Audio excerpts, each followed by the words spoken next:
ஓம் முருகா போற்றி. ஓம் சரவண பவ. என் அன்பு குழந்தையே, உனது துயரங்கள் எல்லாமே விரைவிலேயே ஒரு முடிவுக்கு வரப்போகிறது. தேவையில்லாமல் உன்னுடைய கண்களை நீ கலங்க வைக்காதே. மகிழ்ச்சியாக இரு. நான் இருக்கும்போது எதற்காகவும் நீ கலங்கக்கூடாது. என்னை மீறி எதுவும் நடக்கப் போவதும் இல்லை. உன்னை நான் தேர்ந்தெடுத்து நான் வசிக்கும் இடத்திற்கு வரவழைத்தேன். எப்படிப்பட்ட சூழ்நிலையில் நானும் இருப்பேன் உன்னுடன். கலங்காதே.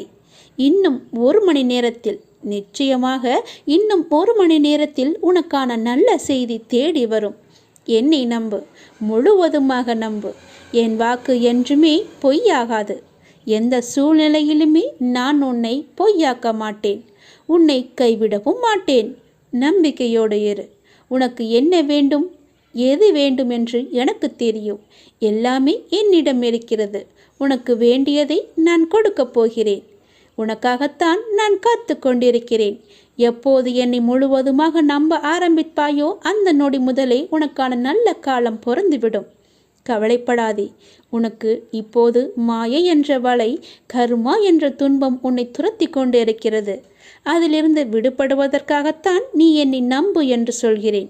நீ என்னை நம்பினால் உனக்கு நிச்சயமாக 1 மணி நேரத்தில் நல்ல செய்தி உன்னை தேடி தானாகவே வரும். உன்னை இன்று நான் வழிநடத்தி செல்லும் ஆசானாக நான் இருக்கிறேன். உனக்கான நித்தியப்படி வழங்க நான் சற்று தயங்கி யோசித்து நின்றால் உனக்கு என்னாகும்? என்ன நடந்திருக்கும்? சற்று யோசித்துப்பார். நீ கேட்டு நான் செய்ய வேண்டிய அவசியமில்லை. எந்த சூழ்நிலையிலும் நீ கடந்து வந்த பாதையை மட்டும் நீ மறக்காதே. நான் இருக்கிறேன் என நம்பு. கலங்காதே. உனது கண் முன்னால் நான் அமர்ந்து கொண்டிருக்கிறேன்.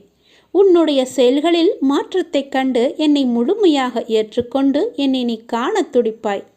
அப்போது நான் உன் கண் முன்னே தோன்றும்போது உன்னால் பேச முடியாமல் கண்களில் ஆனந்த கண்ணீர் வழிய நீ வாயடைத்து போய் நிற்பாய்.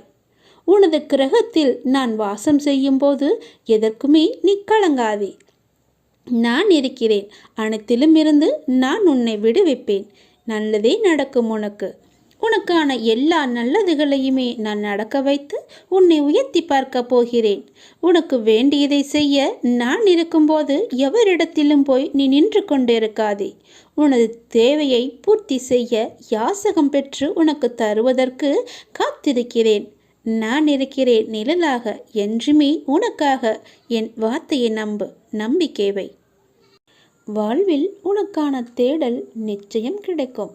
அதற்காக உன்னுடனே நான் துணை நிற்பேன். நீ எதற்குமே கலங்காதே. உன் தேடல் எதுவோ அதை நோக்கி நீ பயணப்பட்டு கொண்டே இரு. என் துணை நிச்சயமாக உனக்கு இருக்கும். உன் கண்ணில் வடியும் கண்ணீரை துடைக்க நானே வருவேன். நானே உனக்கு துணையாக இருப்பேன். நீங்கள் சற்று திரும்பி பாருங்கள். உங்களை கஷ்டப்படுத்திய நாட்கள் எல்லாம் கற்றுக் கொடுத்த நாட்கள் என்று உங்களுக்கே தெரிய வரும். அத்தகைய அனுபவங்களை சேகரித்து வையுங்கள். இனி வரும் நாட்களில் எச்சரிக்கையோடு செயல்பட அதுவே உங்களுக்கு உதவியாக இருக்கும். கவலைப்படுவதற்கு காரணங்களை தேடாமல் ஒவ்வொரு நிகழ்விலும் உள்ள யதார்த்தத்தை எண்ணி மகிழ்ச்சியாக இருக்க பழகி கொள்ளுங்கள்.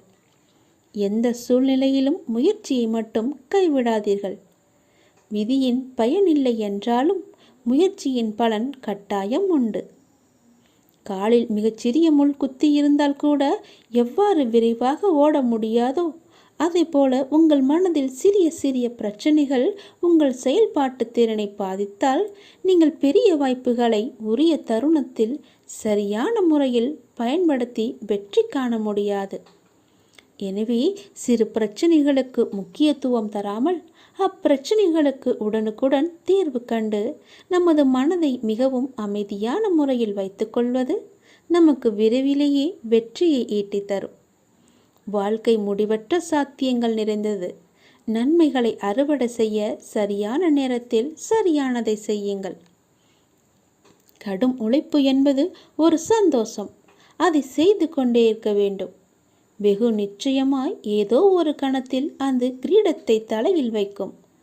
அந்த கணம் யாருக்கும் கிரீடம் என்று தெரியாது. ஆனால் உழைப்பவர்களுக்கு கிரீடம் நிச்சயமாகவே உண்டு. ஒருபோதும் உழைப்பவர் தோற்று போக மாட்டார். உழைப்பவருக்கே உழைப்பின் அருமை தெரியும். ஆகவே உழைப்பதை ஒரு வைராக்கியமாக கொண்டு உழைத்து வெற்றி பெற்று நீங்கள் வாழுங்கள். இந்த அப்பாவின் துணை உங்களுக்கு எப்போதுமே இருக்கும். என் அனுக்கிரகத்தால் இந்த பிறவியில் என்னை நீ ஆராதித்து கொண்டிருக்கிறாய். அப்படி என்னை வணங்கும் அவகாசம் உனக்கு கிடைத்ததே ஒரு பெரிய யோகம். நீ இப்பிறவிக்கு சாட்சி. நான் உன் பூர்வ ஜென்மங்கள் அனைத்திற்குமே சாட்சியாக இருப்பேன். நீ எதை பற்றியுமே கவலைப்படாமல் உன்னுடைய இலக்கு எதுவோ அதை நோக்கி நீ பயணப்பட்டு கொண்டே இரு. உன் இலக்கில் எந்த ஒரு கெடுதலும் வராமல், எந்த ஒரு தடையும் வராமல் நான் பார்த்து கொள்கிறேன். என் துணை உனக்கு எப்போதுமே உண்டு. இந்த உலகம் என்பது எல்லோருக்குமே சமம்தான். யாரும் இங்கே அனாதைகள் அல்ல. யாரும் இங்கே உற்றார் உணர்வுகள் இல்லாத தனியாக விடப்பட்ட நபர் அல்ல. எல்லோருக்குமே எல்லாமே இருக்கின்றது. யாரும் எதுவும் இல்லாமல் இங்கே இருக்கவில்லை. அவர்களுக்கு துணையாக நான் இருக்கிறேன். இந்த உலகத்தில் உயர்ந்தவர் தாழ்ந்தவர் என்று யாருமே கிடையாது. யாரும் ஏழையும் அல்ல, யாரும் பணக்காரரும் அல்ல. யாரும் உயர்ந்த ஜாதியும் அல்ல, யாரும் தாழ்ந்த ஜாதியும் அல்ல. யாரும் யாரை விடவும் உயர்ந்தவர் என்றோ தாழ்ந்தவர் என்றோ மதிப்பு மிக்கவர் என்றோ அறிவானவர் என்றோ அழகானவர் என்றோ உங்களையும் நீங்கள் மற்றவர்களையும் நினைக்க வேண்டாம். இந்த பூமியில் ஒவ்வொரு மனிதர்களுமே சிறப்புக்குரியவர்தான். அனைவருமே தத்தம் துறைகளில் சிறப்பானவர்களே. வெட்ட வெளியில் உச்சி வெயிலில் வியர்வை சிந்த நிலத்தில் உழைத்து களைப்பவர்கள் ஆணாக இருக்கட்டும் பெண்ணாக இருக்கட்டும், யாவருக்குமே எல்லோருக்குமே உள்ளதை போல் சுயமரியாதை, கோபம், வலி, மகிழ்ச்சி, பசி, உறக்கம், இழிச்சொல்லின் வலி, புறக்கணிப்பின் வலி போன்ற தனிமனித உணர்ச்சிகள் அத்தனையும் அனைவருக்குமே உண்டு. அவர்களும் மனிதர்கள்தான். உண்மையில் உயர்ந்தவர் தாழ்ந்தவர் என்று யாருமே இல்லை. சில வாய்ப்புகள்தான் யார் இந்த பொழுதில் அவசியமானவர் என்பதை நமக்கு புரிய வைக்கிறது. அந்த புரிதலை உணர்ந்து கொள்பவர்கள் மனித நேயத்துடனே நடந்து கொள்வர். மனிதநேயம் கொண்டவர்களாலேயே மக்களை திருப்திப்படுத்தும் சேவையை வழங்க முடியும். அவர்களே மரணித்தாலும் மனிதர்கள் மனங்களில் இடம் பிடித்து எப்போதும் அழியா புகழுடன் இருப்பார்கள். மனிதர்கள் யாராயினும் அவர்கள் அனைவருமே சமம்தான். உயர்ந்தவர் என்றோ தாழ்ந்தவர் என்றோ படித்தவர் என்றோ படிக்காதவர் என்றோ ஏழை என்றோ பணக்காரன் என்றோ கருப்பு என்றோ சிவப்பு என்றோ உயர்ந்த ஜாதி என்றோ தாழ்ந்த ஜாதி என்றோ எந்த இருமே கிடையாது. அப்படிப்பட்ட நிலை நிச்சயமாகவே மாற வேண்டும். சமத்துவம் என்ற நிலை நிலவ வேண்டும் என்றால் மக்கள் மனதில் மாற்றம் ஏற்பட வேண்டும். ஏற்பட்டே ஆக வேண்டும். எனக்கு எல்லோருமே சமம்தான். நான் யாரையும் ஏற்று இரக்கத்தோடு நான் பார்ப்பதே இல்லை. அது நம்மிடமிருந்தே தொடங்குவோம். இனி ஒரு உலகம் புதிதாக அமைப்போம். நிகரான மனிதர்களை மதிப்போம். நாமாக வாழ்வோம். முதலில் மனிதனாக வாழ்வோம். நான் யாரையும் ஏற்றம் இரக்கம் கொண்டு பார்க்காமல் அனைவரையும் சமமாகவே பார்க்கிறேன். எல்லோருமே என்னுடைய குழந்தைகள்தான். நீங்களும் அப்படியே பாருங்கள். எனக்காக கொஞ்சம் நேரம் ஒதுக்கி இதை கேள். உன்னை பற்றி நான் முழுமையாக சொல்கிறேன். உன்னுடைய மனநிலை எப்படி இப்போது இருக்கிறது என்று நான் சொல்கிறேன். முழுமையாக எனக்காக நேரம் ஒதுக்கி கவனமாக கேள். நீ எங்கிருந்தாலும் நான் உன்னுடன் இருப்பேன். உன்னுடன் மட்டும்தான் இருப்பேன். நீ இப்போது எந்த நிலையில் இருக்கிறாய் தெரியுமா? இன்ப நிலை நீங்கி துன்ப சுமையை நீ சுமந்து கொண்டிருக்கிறாயே. அனுபவிக்க இன்னும் என்ன இருக்கிறது என்ற அளவில் துன்பத்தின் எல்லை வரை சென்றுவிட்டு வெறுமையாய் நின்று என் சன்னதியில் எனது முகத்தை உற்று பார்த்து அழுது கொண்டிருக்கிறாய். உன்னை நான் கண்டு கொள்ளவில்லை என்று நினைத்தும் கொண்டிருக்கிறாய். உன்னை கரிசனத்தோடு நான் கவனித்து கொண்டுதான் இருக்கிறேன். ஒவ்வொரு முறையும் உன்னை தைரியப்படுத்தி கொண்டுதான் வருகிறேன் என்பதை நீ நினைவுபடுத்திக்கொள். நான் உனக்கு ஒன்றும் செய்யவில்லை என்று மட்டும் நினைத்து விடாதே. உனக்கே தெரியாமல் நான் பல விதத்தில் உனக்கு உதவி கொண்டிருக்கிறேன். இன்னும் நீ கடந்து போக வேண்டிய தூரம் கொஞ்சம் மட்டும்தான் இருக்கிறது. அதுவரை எல்லையற்ற பொறுமையோடு நீ காத்திரு. உனக்கு மிகவும் பொறுமை தேவை.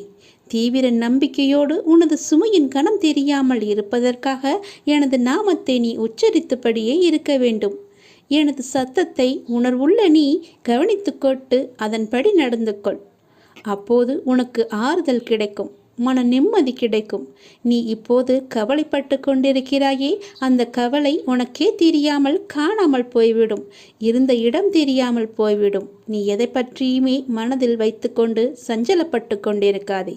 நான் உன் கூடவே இருக்கிறேன். எது வந்தாலும் நான் பார்த்து கொள்கிறேன். என்னுடைய அருள் நான் உனக்கு தருகிறேன். என் அருள் முழுவதையும் ஆசீர்வாதத்தையும் நான் உனக்கு தருகிறேன். நான் உனக்கு அருள் செய்ய காத்து கொண்டிருக்கிறேன். இப்படியெல்லாம் நான் செய்யும்போது நீ எதற்காக வீணாக கவலைப்பட்டு கொண்டு உன்னை நீயே வருத்தி கொண்டிருக்கிறாய்? வேண்டாம் தங்கமே. வீசும் காற்றுக்கு அளவுகோல் தெரியாது. பாய்ந்து சுழன்று வரும் அலையான நீருக்கு அளவு கிடையாது.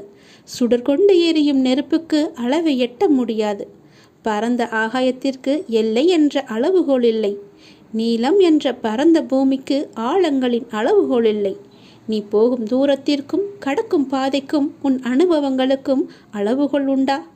இவற்றுக்கே இல்லை என்ற போது உன் வெற்றியை மட்டும் உனக்கு அளவுகோல் வைத்தால் நான் கொடுப்பேன். உனக்கான எல்லாமே தக்க சமயத்தில் கொடுத்து நான் உன்னை வாழ வைப்பேன். உன்னுடைய பாதைகள் எல்லாமே தெளிவாகும் காலம் வந்துவிட்டது. பணிகள் படர்ந்து இருள் சூழ்ந்த கஷ்டங்கள் எல்லாமே விலகி போகப் போகிறது.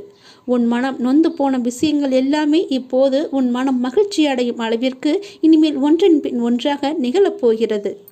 நிம்மதி என்ற மலர் உன் வீட்டில் பூக்கப் போகிறது. உன் மனதில் மலரப் போகிறது. இனிமேல் தென்றலாய் வசந்தமாய் நீ எப்போதும் வசந்த காற்றை சுவாசிக்கப் போகிறாய். நீ எதற்காகவுமே பயப்படாதே, கலங்காதே. உன்னில் வெற்றி என்ற தீபத்தை நான் ஏற்றி காமிக்கிறேன். அகிலத்தின் ரூபமாய் நான் எப்போதுமே உனக்கு துணையாக இருப்பேன். இது நிச்சயமாகவே நடக்கும். எதை பற்றியுமே கவலைப்படாதே. இன்றைய இப்போதைய சூழ்நிலையை வைத்து எதிர்காலத்தை நீ தீர்மானித்து விடாதே. எல்லாவற்றையுமே நானே பார்த்து கொள்கிறேன். உன் அப்பா நான் இருக்கும்போது எதற்குமே நீ கவலைப்படாதே.